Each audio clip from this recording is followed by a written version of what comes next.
শুভ সন্ধ্যা বন্ধুরা, আমরা এখন রেডি হয়ে গেছি জন্মদিনে যাওয়ার জন্য। আর এখন বাজে 7:30। তো এখনই আমরা বেরোবো। ওখানে গিয়ে কী কী আনন্দ করব সেটা সবই তোমাদের সঙ্গে শেয়ার করার চেষ্টা করব। আর এই যে গিফট নিয়েছি, একটা ব্যাগ নিয়েছি, একটা স্কুলের ব্যাগ নিয়েছি। বুঝতে পারছিলাম না কি দিব, কারণ জামা দিলে ছোট হয়ে যেতে পারে বা বড় হতে পারে। তো একটা ব্যাগ নিয়েছি, ব্যাগটাই দেওয়া মনে হয় ঠিক হবে। তাহলে চলো যাওয়া যাক। আর দেখবে একটা জিনিস, কতগুলো শাড়ি বের করেছি। এখানে 4টা শাড়ি আছে, জানো, 4টা শাড়ি বের করেছি, কিন্তু একটাও পরা হয়নি, কারণ কি গরম লাগছিল। আর ব্লাউজগুলো একটাও হচ্ছিল না গায়ে, সব ছোট হয়ে গেছে। এগুলো সব ঠিক করতে হবে, আগের ব্লাউজ তো। আমরা এখন বেরিয়ে পড়বো, আর দেরি করা যাবে না। 7:30 বেজে গেছে। আর দেখো আমরা চলে এসেছি আমার শ্বশুর বাড়িতে। আর এই বাড়িতে আসার আগেই রিজুর বন্ধুর বাড়ি, সেখানে রিজুকে নামিয়ে দিয়ে তারপরে আমরা এখানে এসেছি বাবা মার সঙ্গে দেখা করার জন্য। আর এই যে আমার ননদের বর চলে এসেছে। ও যে আসবে আমরা জানতাম না, হঠাৎ করেই দেখা হয়ে গেল আমাদের সাথে, ভালোই হলো। আমার ননদ আসেনি, শুধু ও একাই এসেছে। আর ওখানে বাবা বসে আছে, মা ঘরে গেল, হয়তো কিছু খাবার করবে, খাবার বানাবে আর কি আমাদের জন্য। তো এখানে বসে আমরা অনেকক্ষণ গল্প করলাম। তারপর আমরা চলে এসেছি রিজুর বন্ধুর বাড়িতে। আর রিজুর বন্ধুর মা কিন্তু আমার বান্ধবী।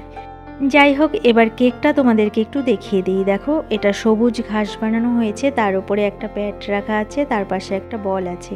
তো আমি যখন ভিডিও করছিলাম, বলটা তো ওই দিকে বানিয়েছে, বলটা খুব ভালো দেখা যাচ্ছে না, তবে কেকটা বেশ ভালোই হয়েছে। এখানেই কেক কাটা হবে, তার আয়োজন করা হচ্ছে। আর এই যে দেখতে পাচ্ছ, এটা হলো রিজুর বন্ধু, ওর নাম স্বর্ণাভ, ওরই আজকে জন্মদিন। ওর আরও 2জন বন্ধু আসবে, তাই একটু অপেক্ষা করা হচ্ছে, কারণ ওরা রাস্তাতেই আছে, একটু পরে হয়তো এসে পড়বে। ওরা আসলে কেকটা কাটা হবে। আমার এই বান্ধবীর বাড়ি এর আগেও আমি এসেছি, আমরা এসেছিলাম নেমন্তন্ন খেতে, কারণ আমার বান্ধবীর ছোট ছেলে আছে, বাচ্চা আছে আরেকটা, তো ওর অন্নপ্রাশনে এসেছিলাম। এই তো কয়েক মাস আগে অন্নপ্রাশন হলো, তখনও কিন্তু ভিডিও করেছিলাম। তো তখন তোমরা ওদেরকে দেখেছো, স্বর্ণাভকেও দেখেছো। আর এই যে পুচকুটা দেখো, এখন বড় হয়ে গেছে, ও কেক দেখে খুব খুশি হয়েছে। শুধু কেক নয়, সবাইকে দেখে পুচকুটা এত খুশি হয়েছে। আসলে বাচ্চারা না লোকজন ভালোবাসে, একা একা থাকে তো, লোকজনকে দেখে খুব খুশি হয়েছে। দেখো, এবার স্বর্ণাভর আরেকজন বন্ধু চলে এসেছে, ওর নামও স্বর্ণাভ। এই যে হলুদ জামা পরে, ওর নামও স্বর্ণাভ, ওরা একসাথেই পড়ে। আর আরেকজন বন্ধু ওদের আসবে, আমার আরেক বান্ধবীর মেয়ে, তারা এখনও এসে পৌঁছায়নি। তো কেক কাটতে দেরি হয়ে যাচ্ছিল বলে কেকটা এখন কেটে নেওয়া হচ্ছে।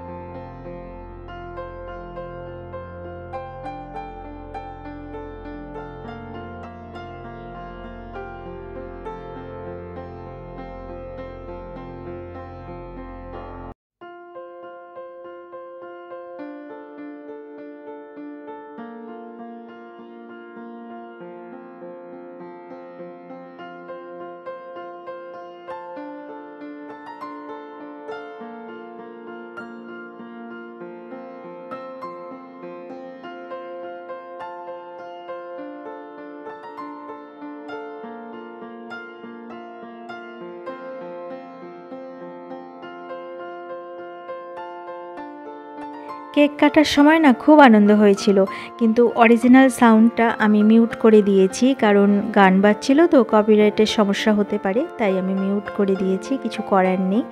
তবে এখন দেখো কেক কাটা হয়ে গেছে, সবাইকে কেক খাইয়ে দিচ্ছে স্বর্ণাভ। আর আমি আশীর্বাদ করি, তখনও করেছি, এখন ভয়েস ওভার দিচ্ছি, এখনও করছি।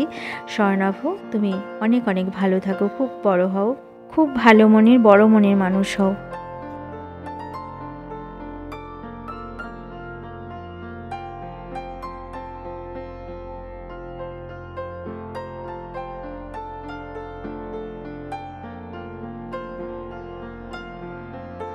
আমরা ঘরে চলে এসেছি, কেক কাটা হয়ে গেছে, আর বাচ্চাগুলো খেতে বসেছে।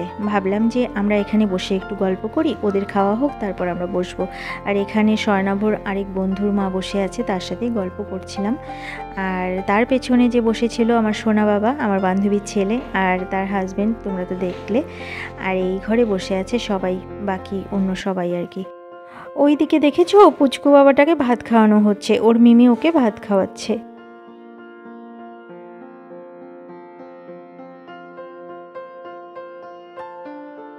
এই যে দেখো একটা মন্দির, এটা হলো ওদেরই মন্দির, ওদের উঠোনের বাঁদিকে মন্দিরটা আছে। বেশ সুন্দর মন্দিরটা, খুব সুন্দর করে বানিয়েছে, কিন্তু মন্দিরটা বন্ধ তো ভেতরে আর ঢুকতে পারিনি। এখন চলে এসেছি আমরা প্যান্ডেলে, বাচ্চাগুলো খাচ্ছে এখানে। আর এই যে আমাদের বান্ধবী সোমা, ওর ছেলেরই জন্মদিন। তার পাশে যে আছে তাকে তো তোমরা চেনোই, তাকে অনেকবার আমার ভিডিওতে দেখেছো, ওর নাম মান্টি, আমার বান্ধবী। আর এবার চলো বাচ্চাগুলো কি করছে সেটা একটু দেখি। এখানে এসে দেখি ওরা এত আনন্দ করে খাচ্ছে সব বন্ধুরা মিলে, সেটা আর বলার অপেক্ষা রাখে না। ওদের আনন্দ দেখে নিজেদের ছোটবেলার কথা মনে পড়ে যায়।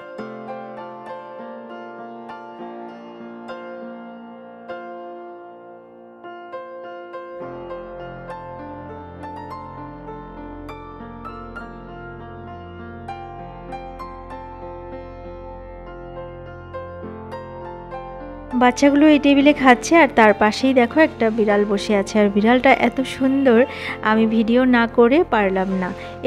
মোবাইলটা কাছে নিয়ে ধরেছি, তবুও দেখো ভয় পাচ্ছে না, কিন্তু এটা মনে হয় ওদের পোষা বিড়াল, তাই চুপ করে বসে আছে, তা না হলে পালিয়ে যেত। এবার চলে যাব ওই দিকে, তোমাদেরকে একটা জিনিস দেখাই। এই যে দেখো মান্টি এত সুন্দর একটা ড্রেস পরেছে, সেটা তোমাদেরকে না দেখিয়ে পারলাম না। আর তার পেছনে আছে সোমা। সোমা যেখানে থাকবে সেখানে কেউ মুখটা চুপ করে মানে না হেসে থাকতে পারবে না, কথা না বলে থাকতে পারবে না। ও এত ভালো, খুব কথা বলে আর খুব মজার মানুষ। ও যখন আগে টিউশনে যেত না, আমাদের টিউশনে মানে গল্পের একটা আসর বসতো, আমরা এত মজার মজার গল্প করতাম।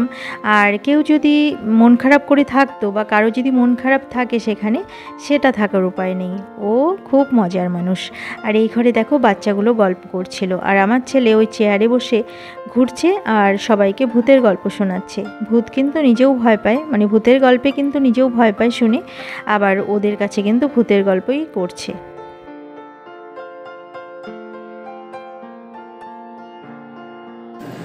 চলে এসেছি বাড়িতে, এখনই ঘরে ঢুকলাম। এখন বাজে 11টা 20। রিজু এখন স্কুলের জন্য বই গোছাবে, কালকে আবার ওর স্কুল আছে। আর এই ব্লগটা আমি এখনই শেষ করছি না, এটা কাল সকাল পর্যন্ত কন্টিনিউ করব, তোমরা দেখতে থাকো। শুভ সকাল বন্ধুরা, কালকের ব্লগটাই আমি আজকের সকালে কিছুটা সময় কন্টিনিউ করব, তোমরা দেখতে থাকো। দেখো চা করে নিয়ে এসেছি, আর বাইরের দিকটা দেখো এত রোদ উঠেছে আজকে বলার মতো না। আর আকাশটা একদম পরিষ্কার, দেখো নীল হয়ে গেছে। এখান থেকে তো বেশি নীল বোঝা যাচ্ছে না, কিন্তু বাইরে থেকে বা ছাদে গিয়ে যদি আমি ভিডিও করতাম তাহলে দেখতে পেতে আকাশটা একদম নীল। আর প্রচণ্ড রোদ উঠবে আজকে, গরমও পড়বে মনে হয়। যাই হোক, এতদিন বৃষ্টি ছিল, তারপরে রোদ উঠেছে তো ভালোই লাগছে, খারাপ লাগছে না। বেশ চকচকে রোদ, আর সব দিক যেন শুকনো শুকনো। এতদিন কেমন ভেজা ভেজা হয়ে গেছিলো রোদের জন্য, এখন চারপাশটা বেশ পরিষ্কার লাগছে।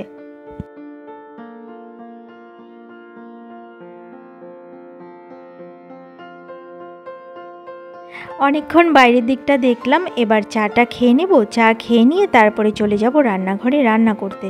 এই যে দেখো চা খেয়ে চলে এসেছি রান্না করতে। একদিকে ভাত বসিয়ে দিয়েছি, আর এখানে কড়াইটা বসিয়ে দিয়েছি, তেল দিয়েছি, গরম হচ্ছে তেল। আজ করব বাটা মাছের ঝোল। এই যে মাছগুলো আমি ধুয়ে রেখেছিলাম ফ্রিজে, সেটা বের করে রেখেছি, নুন হলুদ মাখিয়ে রেখেছি।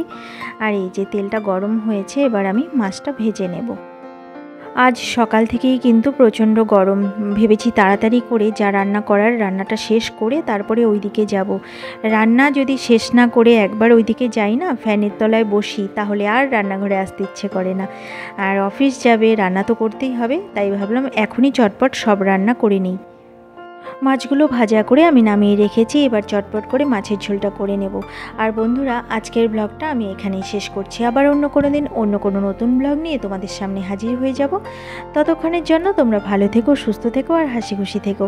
আমার এই ব্লগটা যদি তোমাদের ভালো লেগে থাকে তাহলে একটা লাইক করে দিও। আজকের মতো এখানেই আসছি, ভালো থেকো তোমরা সবাই।